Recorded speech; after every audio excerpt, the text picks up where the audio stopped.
Alright guys, welcome to RKF channel. I'm going to show you guys a little tip here that I do in order to save some money, especially when you buy that high-end line. I got an old reel here that's got some old braid on it. What I do is I use braid as backing for my reels, and then I spool it with just enough, about 75 to 100 yards of the line that I'm trying to use onto the backing. So what I do is I take this braid, I take about 50 yards off of it, roughly. I don't know, I'm guesstimating here to put it on this reel here. So what I'm gonna do, and I know a lot of people are against this because they always say, oh, you get the braid that spins on the spool. Well, in order for that not to happen, what I do is we go ahead and take a little bit of electrical tape and we put that right down the middle of the spool.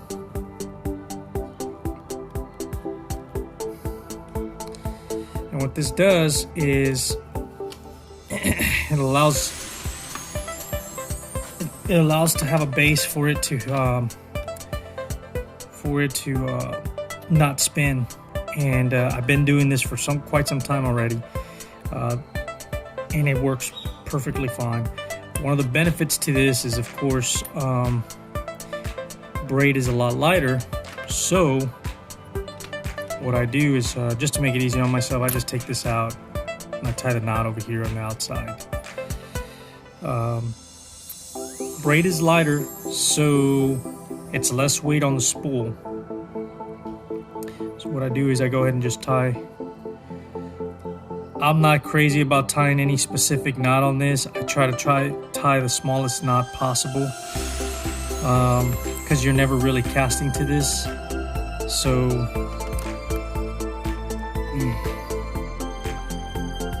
just like that, and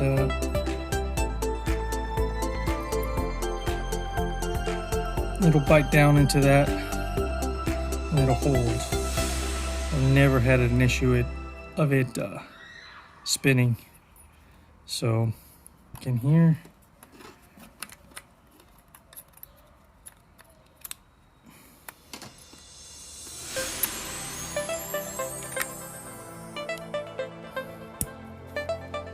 we're all set.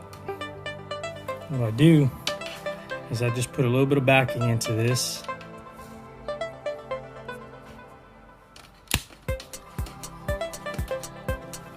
Got to push it. So there's better ways to doing this, but as far as like putting the line on there, I usually try to make sure I follow the line so it doesn't bulk up on one side. About right there. Actually, this is going to be a reel that's going to be used for cranking, so I'm going to use 12-pound test line. So I technically could fill this up a little bit more. I'm going to go ahead and tie the line now, fluorocarbon to this. Alright guys, now that we got the line tied on, I can show you this knot right there. You see it? Right there. It's pretty small and it's ready to go on.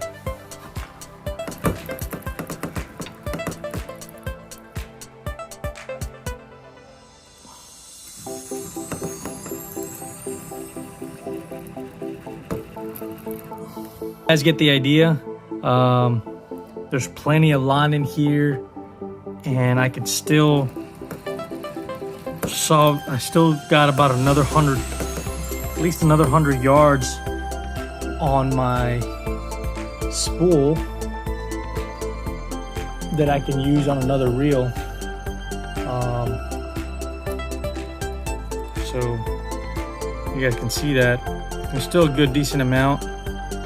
Usually brand new, they don't come all that loaded anyway, so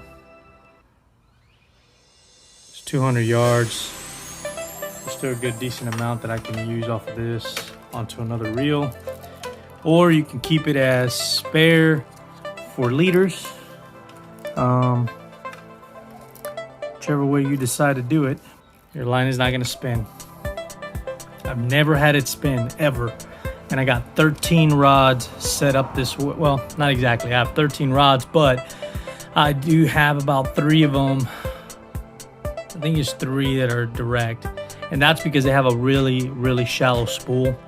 And you can't really do this type of concept with the base of another line versus the other one, because it just does not enough line goes onto that spool. But these spools that are deep enough, like 200 yards, definitely a good idea to do the backing. I wouldn't do floral or mono. It's a heavier line, so it slows down the rotation of your spool when you cast. That's the reason we use the base backing as braid. Braid is lighter. You put that little electrical tape in there, it'll fix it. And yeah, and that's pretty much it, guys.